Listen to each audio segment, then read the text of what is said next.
përsëri këtu. Jo sepse kemi dëshirë të protestojmë, por sepse ende nuk kemi një përgjigje.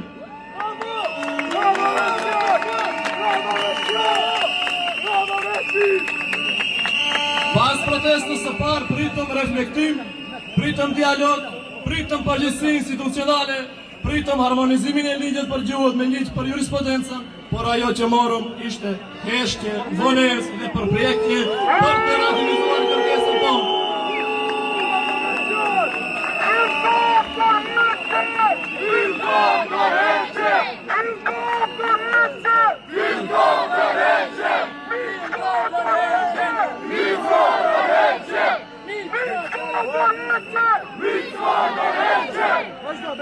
Dhe sot po e themi qanë, studentët nuk do të lodhen duke kërkuar të drejtat e tyre.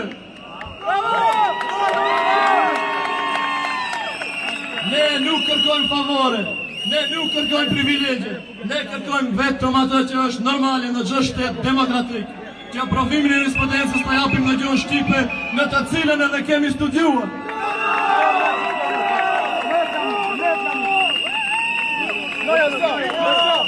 Si mund të na kërkohet të ndërtojmë drejtësi nesër, kur sot padrejtësia ushtrohet vetëm mbi studentët?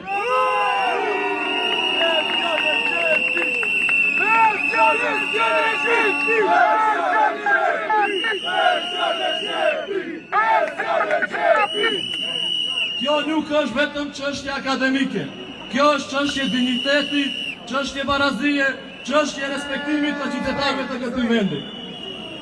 Ne besojmë në një shtet të barabartë për të gjithë, besojmë në një shoqëri ku askush nuk ngjehet qytetar i dorës së dytë, besojmë në institucionet që nuk matin të drejtat sipas përkatësisë, por sipas parimeve të drejtësisë dhe demokracisë.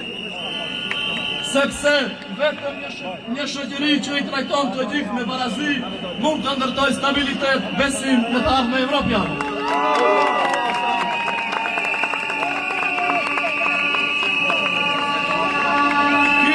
Mesazhi im, studentët nuk janë problemi i këtij shteti, studentët janë e ardhmja e këtij shteti.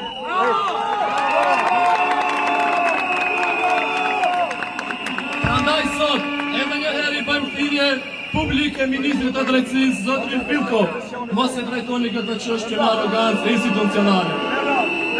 Mos heshni përballë një kërkesë legjitime, sepse çdo vonesë është mesazh që sistemi nuk po dëgjon studentët.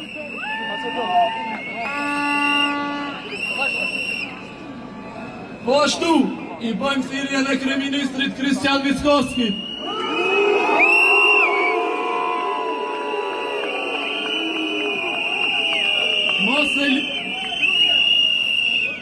Mos e lini këtë temë të mbetet vetëm deklarata për media.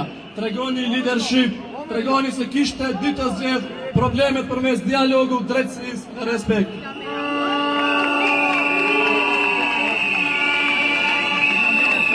Dhe një mesazh për të gjithë përfaqësuesit politik shqiptar. Studentët nuk kanë nevojë për gara, deklarata apo reagime të përkohshme për publikun.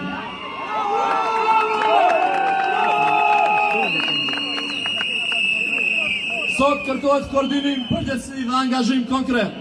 Kjo është një çështje që duhet i bashkojë të gjithë, pa dallim partijake, sepse ka të bëjë me barazinë, drejtësinë dhe të ardhmen e të rinjve. Sot jemi më shumë se herën tjetër, sot jemi më të qartë dhe më të vendosur, dhe po e them me përgjegjësi të plotë, sa më shumë të injorohet zëri studentëve, aq më shumë do të rritet revolta qytetare.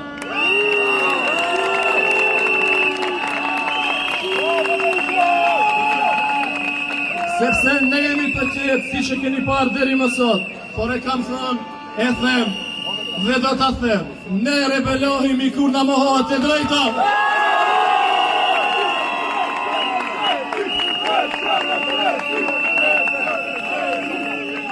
Kjo protest mbetet studentore, mbetet paqësore dhe mbetet e pastër. Faleminderit.